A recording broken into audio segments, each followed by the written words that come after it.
A surprising moment involving social media personality CHAD Androgenic has sparked widespread online discussion after an unexpected incident during a public appearance.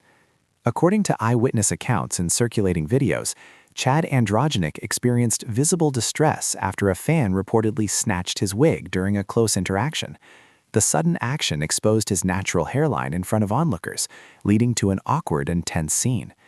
Sources close to the situation say the incident triggered what observers described as a massive cortisol spike, referring to a sudden stress response.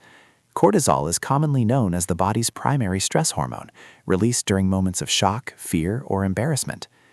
Video clips show Chad appearing shaken immediately after the incident, stepping away from the crowd while security intervened. The moment quickly went viral across multiple social media platforms, with reactions ranging from sympathy to criticism of the fan's behavior. Many supporters have condemned the act, calling it invasive and disrespectful. Public figures, especially influencers and entertainers, often face intense scrutiny over their appearance, and some commentators argue that personal boundaries should always be respected. As of now, CHAD Androgenic has not released an official statement addressing the incident. However, conversations online continue to highlight issues of privacy, consent, and the pressures faced by personalities in the digital age. This situation serves as a reminder that while public figures may live in the spotlight, they are still entitled to dignity and respect. More updates will follow as the story develops.